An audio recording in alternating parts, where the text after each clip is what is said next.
Episode 93 torture. 3 साल बाद रात के अंधेरे में सुनसान सड़क पर एक व्हाइट कार तेजी से आगे बढ़ रही थी। कार के अंदर कुछ 3 लोग बैठे हुए थे और वो काफी घबराए हुए नजर आ रहे थे। उनके पीछे कुछ ब्लैक कार उनका पीछा कर रही थी। पीछा कर रही गाड़ियों को नजदीक आता देख शालिनी घबरा गई। उसने ड्राइव कर रहे धनुष से कहा, धनुष कार और तेज चलाओ, कार की स्पीड फुल है और मैं तेज कार नहीं भगा सकता। शालिनी वही है जो पहले थी, शीतल मित्तल। उसने अब 3 साल बाद अपना नाम बदलकर शालिनी मित्तल रख दिया। रेयर व्यू मिरर में नजदीक आ चुकी कार को देखते हुए धनुष ने जवाब दिया। पसीना उसके माथे पर उतर आया। अब उसे पछतावा होने लगा क्यों उससे शालिनी की मदद की। उन दोनों माँ बेटी के चक्कर में बेवजह अब वो फंस चुका था। धनुष झुंझलाते हुए शालिनी से बोला, मुझे तुम दोनों का साथ देना ही नहीं चाहिए था। तुम दोनों माँ बेटी की वजह से बेवजह में फंस गया। वो मुन्ना तुम दोनों को तो कुछ नहीं करेगा, लेकिन जान जरूर मेरी ले लेगा। शालिनी के पास उसकी बात पर रिएक्ट करने का समय नहीं था। इस वक्त वो बस भगवान से प्रे कर सकती थी कि वो बच जाए। माँ मुझे बचा लो, मुझे बचा लो माँ। लियाना शालिनी से लिपटते हुए बोली। वो पहले से बहुत दुबली पतली हो गई थी। उसके गाल बुरी तरह उलझे हुए थे, जैसे ना जाने कब से उसके बालों को संवारा न गया हो। उसका डेयरिंग और जिद्दी नेचर अब जैसे खत्म सा हो गया था। शालिनी के सीने में अपने सर छिपाते हुए वो बच्चों की तरह रोए जा रही थी। अपनी छोटी बेटी की ऐसी हालत शालिनी जी से देखी नहीं जाती थी। इन सालों में ऐसा एक भी दिन नहीं गया जब मुन्ना के आदमियों ने उन्हें टॉर्चर ना किया हो। हर रोज़ उन्हें दर्द और तकलीफ दी जाती और सबसे ज़्यादा तकलीफ लियाना को दी जाती, क्योंकि वो वही इंसान थी जिसने अनन्या को ड्रग्स दिया था। आज भी मुन्ना जब बहुत ज़्यादा परेशान होता, वो लियाना को टॉर्चर करने आ जाता। दया, नरमी जैसे शब्द उसके लिए मायने ही नहीं रखते। उस वक्त वो एक दरिंदा की तरह पेश आता। जो मार शालिनी से उसने बचपन में खाई थी, अब वही मार लियाना को पड़ती और तब तक पड़ती जब तक वो बेहोश ना हो जाती। वो शब याद करते हुए शालिनी जी की रूह कांप गई। लियाना को अपने आंचल में समेटते हुए उन्होंने पीछे देखा। उनका पीछा कर रही गाड़ियाँ अब उनसे कुछ ही दूर थी। नहीं नहीं, मैं वापस उस नरक में नहीं जा सकती। वो शैतान इस बार हमें जिंदा नहीं छोड़ेगा। मुझे कुछ भी करके अपनी बेटी को उससे बचाना होगा। खुद में बड़बड़ाते हुए शालिनी जी बचने के तरीके ढूंढने लगी और तभी पीछा कर रही कार उनके बिल्कुल करीब आ गई। एक तेज टक्कर उनकी कार को मारते हुए वो कार आगे निकल गई। वही शालिनी की कार एक पेड़ से जा टकराई। अगली सुबह पेड़ से टकराने से व्हाइट कार का अगला हिस्सा बुरी तरह डैमेज हो गया था। कार के बगल में धनुष का घायल शव था, जिसमें अब जान नहीं बची थी। लोगों की भीड़ में कार और मरे हुए धनुष को चारों तरफ से घेर लिया था। बीती रात एक्सीडेंट के बारे में बात करते हुए वो हादसे का अंदाजा लगा रहे थे, कुछ वीडियो बना रहे थे। एक ने कहा, कार सीधे पेड़ से टकराई है, मुझे तो लगता है शराब पीकर गाड़ी चला रहा होगा। तो दूसरा उसे करेक्ट करते हुए बोला, कार पेड़ से तो टकराई है, लेकिन कार का पिछला हिस्सा भी डैमेज हुआ है। ऐसा लग रहा है जैसे कार को टक्कर मारी गई है। दोनों की बात सुनकर किसी तीसरे ने अपनी राय देते हुए कहा, अब यह जानबूझकर हुआ है या अनजाने में, यह तो हमें नहीं पता, लेकिन जहाँ तक मेरा अंदाजा है, मुझे लगता है जरूर इसे जानबूझकर ही मारा गया है। अगर ऐसा ना हो तो यह भी तक कार की पैसेंजर सीट पर होता, लेकिन इसकी बॉडी कार से बाहर है। बॉडी पर चोट के निशान जो एक्सीडेंट की वजह से नहीं हुए, बल्कि इसे बाद में मारा गया है। जैसे इसका लेफ्ट कान देखने से लग रहा है किसी भारी हथियार से इस पर वार किया गया है। उस आदमी की बात सुनकर वहां मौजूद सभी और ध्यान से धनुष के शव को परखने लगे। तभी पुलिस की गाड़ी की आवाज़ के साथ वहां मीडिया भी आ गई। सभी को पीछे करते हुए पुलिस ने अपना काम स्टार्ट कर दिया। तो वहीं मीडिया भी इस न्यूज़ कवरेज को जाया नहीं जाने दे सकती थी। धनुष और कार को रिकॉर्ड करने के बाद वो वहां मौजूद लोगों से सवाल जवाब करने लगी। जंगल के बीचों बीच एक बड़ा सा विला था, जो दिखने में किसी राजमहल से कम नहीं था, बल्कि उसकी खूबसूरती एक महल से कहीं ज्यादा थी। बड़े बड़े पेड़ पौधों से घिरा यह बंगला, जिसके नेम प्लेट पर बड़ी सुनहरे अक्षरों में लिखा था एडिस हाउस। विला को चारों तरफ दुनिया भर के फूल पौधे लगे हुए थे। उस पर मंडराती तितलियां विला की खूबसूरती को और बढ़ा रही थी। वहीं विला से कुछ दूर एक आर्टिफिशियल झरना बनाया गया था, जो दिखने में बिल्कुल नेचुरल झरने की तरह था। तालाब में रंग बिरंगी मछलियां तैर रही थी। सुबह की ठंडी हवाएं और चिड़ियों की चहचहाट के बीच के 25 साल की अनन्या झरने के किनारे बैठी उगते सूरज को देख रही थी। बड़े बड़े पेड़ों की पत्तियों से छनकर आ रही थी धूप डायरेक्ट उसके चेहरे पर पड़ रही है। उसका गोरा चेहरा हल्की धूप से ही लाल पड़ गया, जिससे उसके चेहरे के छोटे छोटे दाग उभर कर नजर आ रहे हैं। हथेली का रंग उसके चेहरे से मैच नहीं खा रहा है। छाले के निशान ने दाग का रूप लेकर उसके हाथों के ज्यादातर हिस्से को काला कर दिया है। झरने के किनारे पैरों के पानी में डुबाए वो खुद के अक्स को पानी में देख रही है। तभी अचानक से तैर रही मछलियां उसके पैरों को छूने लगती है। उनकी छुअन से गुदगुदी महसूस होते ही अनन्या खिलखिलाकर हंसने लगती है।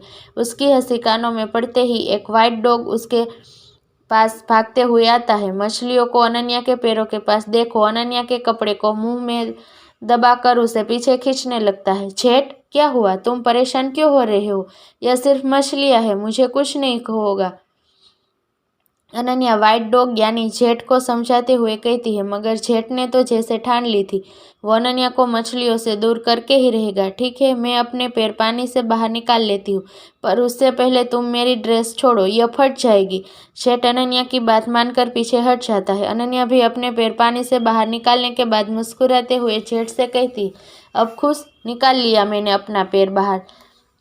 जेट भोंकते हुए वहां से चला जाता है। अनन्या पास के पत्थर पर रखा अपना स्केच बुक लेकर थोड़ी देर और पानी में तैरती मछलियों को देखती है। फिर उन्हीं से इंस्पायर्ड होकर डिफरेंट ज्वेलरी डिजाइन करने लगती है। करीब 1 घंटे के बाद अनन्या की ही हम उम्र की लड़की उसके पास आकर उससे कहती है, मैडम, बॉस ने आपको बुलाया है। इस पर अनन्या ने जवाब दिया, ठीक है, तुम चलो, मैं अभी आती हूँ। उस लड़की के चले जाने के बाद अनन्या अपने बनाए फिश ज्वेलरी डिजाइन पर नजर डालती है। इन 1 घंटे में उसने ज्वेलरी का एक पूरा सेट तैयार कर लिया था। स्केच बुक बंद करते हुए वो जेट को आवाज लगाती है। फिर दोनों साथ में विला की तरफ निकल जाते हैं। जेट बहुत शरारती था। वो पूरे रास्ते उछल कूद करते हुए कभी आगे भागता तो कभी पीछे रुककर सड़क पर लेटने लगता। वो किसी महंगी ब्रांड का डॉग नहीं था। आज से करीब 8 महीने पहले वो अनन्या को इसी जंगल में मिला था। एक छोटे से पपी का अचानक से एक बड़े से जंगल में पाए जाना नॉर्मल बात नहीं थी। इस बारे में पता करने के बाद पता चला एक फीमेल डॉग जंगल के बाहर के सड़क के किनारे मरी हुई मिली। वो जख्मी थी। साफ पता चल रहा था वो किसी बड़ी व्हीकल के नीचे आकर मर गई थी और उस इंसान ने उसे वहां फेंक दिया था। यह जानने के बाद अनन्या ने जेट को अपने पास रख लिया और डैनियल ने जेट का नाम जेट रख दिया। जेट के आ जाने के बाद अनन्या को कभी अकेलापन महसूस नहीं हुआ। वो हर वक्त उसके आसपास भटकता रहता। 5 मिनट के वॉक के बाद दोनों विला में आ गए। कमरे के अंदर एंटर करते ही एक जानी पहचानी खुशबू ने उसे घेर लिया। लैपटॉप पर काम कर रहे अरशद को देखते ही उसके सूखे चेहरे पर रौनक लौट आई। अरशद के पास बैठते हुए अनन्या ने अपना सर अरशद की बाजू पर टिका दिया। अरशद ने उसे देखा और फिर मुस्कुराया। फिर उसे अपनी बाहों में भरते हुए बोला, तुम लेट हो, पता है। उसके सीने पर सिर टिकाते हुए अनन्या ने धीरे से कहा और अपनी आंखें बंद कर ली। उसके लिए यह दुनिया की सबसे महफूज जगह थी, जहां वो बेफिक्र होकर सुकून के पल बिताती थी। आन्या, यह सोने का वक्त नहीं है, अरशद ने नरमी से कहा और उलझे बालों को ठीक करने लगा। इसी बीच एक छोटे से घर के बाहर गाड़ियों का काफिला जमा था। घर के अंदर से एक लड़की की दर्द से चिल्लाने की आवाज बाहर तक गूंज रही थी। आसपास के दूसरे घरों की विंडो से लोग उस घर को देख रहे थे, मगर किसी ने भी उस घर के पास जाने की हिम्मत नहीं की। घर के अंदर मुन्ना तानाशाह की तरह सोफे पर बैठा बड़े ही आराम से एप्पल खा रहा था। वहीं शालिनी जल्दी जल्दी उसके जूतों को अपनी साड़ी के पल्लू से साफ कर रही थी।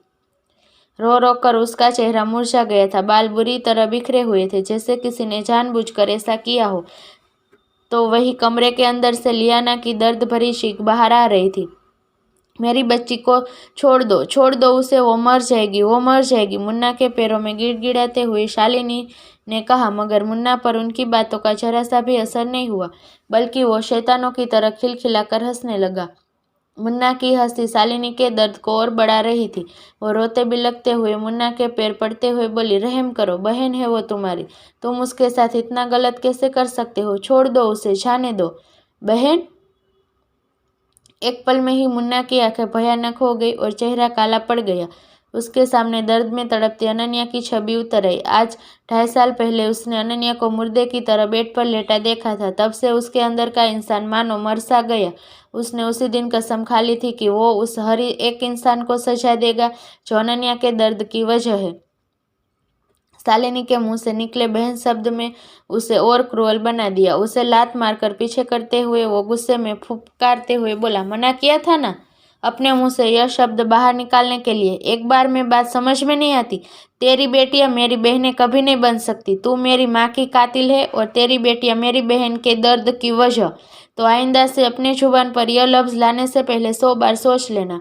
कहते हुए मुन्ना ने शालिनी के एक हाथ को रोन दिया। उन्हें तड़पता देख उसके चेहरे उसे सुकून मिला। दरवाजे की तरफ बढ़ते हुए एकदम से उसके पैर थम गए। उसने मुड़कर बंद कमरे को देखा। लियाना की दर्द भरी चीख अब बंद हो चुकी थी। कमरे का दरवाजा खुला और कुछ 3 हट्टे कट्टे आदमी पसीने से लथपथ बाहर आए। मुन्ना को खुद की तरफ देखता पाकर एक ने कहा, वो बेहोश हो चुकी है। दूसरा बोला, 10 दिन तक वो बेड से उठ नहीं पाएगी। तो तीसरे ने कहा, उसने लियाना के बारे में कुछ नहीं बताया, शायद उसे सच में उसके बारे में नहीं पता। मुन्ना ने तीनों की बात सुनी मगर कुछ नहीं कहा। सिर्फ वो जानता था लीना लियाना टॉर्चर को करने का सिर्फ एक बहाना थी। उसे लीना के बारे में सच में पता नहीं था। कार में बैठने के बाद उसने फोन ऑन किया। अनन्या की तस्वीर को देखते हुए उसका कठोर चेहरा कुछ नरम पड़ गया। नानू कैसी है तू? पूछते हुए उसका गला भर आया। इन 3 सालों में सिर्फ एक बार वो उसे देखने गया था और दोबारा उसकी हिम्मत वहां जाने की नहीं हुई। ठीक होने के बाद अनन्या ने कई बार उसे कॉल किया। रघुवीर डैनियल के जरिए उसे आने के लिए कहा मगर मुन्ना उससे मिलने नहीं गया।